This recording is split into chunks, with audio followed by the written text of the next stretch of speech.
considerations, this isn't in priority order, these are just examples of what we were considering, was to integrate a full-day kindergarten program.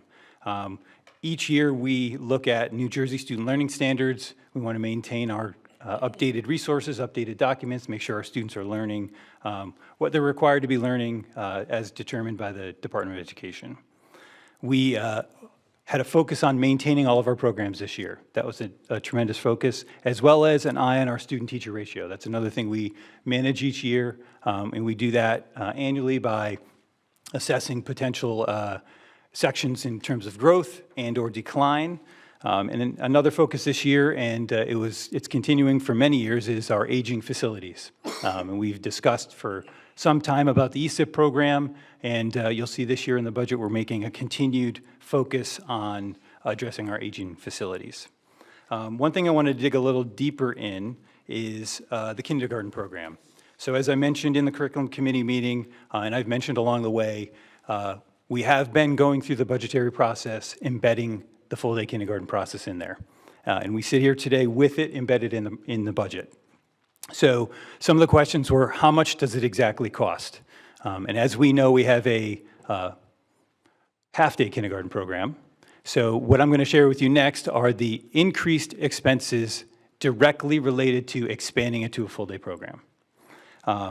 So I'm proud to share that we do not have any additional full-time equivalent expenses for FTEs in terms of teachers.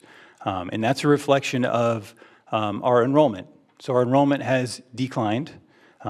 We're nearly 300 students lower across the district than we were this time last year, and we've seen that in our state aid, and Ms. Allen will speak to that as she gets into her part of the presentation. Where that hurts us in terms of consistent state aid, as it's paid out per pupil, that does help us in terms of regaining space in buildings, as well as being able to reallocate and reassign staffing. And that's what we will end up doing to support the full-day kindergarten program. We do not need to add a new full-time equivalent teacher that doesn't exist in our budget this year, the current school year, for next year. And as we projected 4 or 5 years ago, that was one of the most significant costs. And what we didn't see was where we are today, nearly 300 students down just over last year, close to 500 students down in the past couple of years. So that is something that, a major hurdle in addition to space that we had to get over. Here are some expenses that we will incur, and I'll share where they're embedded. So for next year, we have approximately $46,000 that we're allocating towards additional teacher guides, additional student work texts, and textbooks. So that is embedded in our normal textbook adoption process. We have a consistent number that we keep in the budget. Again, when we talk about budgeting, it's a consistent year-over-year piece where one year we do math, the next year we do language arts, then we do a science adoption. So those textbook costs relative to kindergarten are embedded in our textbook adoption process this year. That's $46,000. In terms of classroom supplies, that's $28,000, and that includes not just supplies, but if there's an additional chair that they need, smaller chairs, if there's some additional tables, but also classroom supplies like rugs, easels, and things like that. So that's $28,000 to support the new sections that we're bringing out. And then the last piece is the non-certificated staffing. So that's the paraprofessional staff. So we'll have more students eating lunch at the same time, so we need more supervision and more support in the classrooms.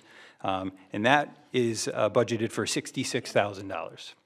And that would cover the paraprofessional costs associated with, again, lunch coverage and any support in the classrooms. Another piece that we went through the budgeting process with was transportation. And we will be realizing savings with transportation because we're not running 2 extra runs in the middle of the day, the dropping off of the morning kindergarten and the picking up of the afternoon kindergarten. So when we simulated that out in the transportation department, we are realizing a savings. And that savings is very similar, almost exactly the same, projected to be what we would potentially lose in terms of a revenue loss from the elimination of ECE. So if we have full day K, we no longer need our extended wraparound kindergarten program. And last year, our audited number, which we presented a month or two ago, was $140,000. That's how much we transferred over from the ECE fund into our general fund. And the transportation savings align almost exactly to that.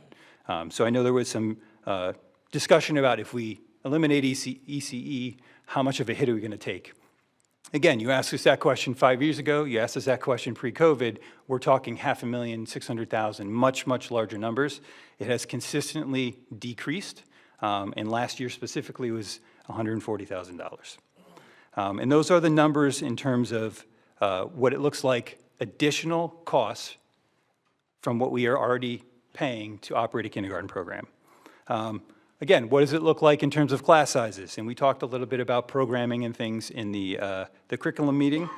Our class sizes are projected to be at 20 students in kindergarten. Our class sizes in first grade next year are projected to be at 20 students.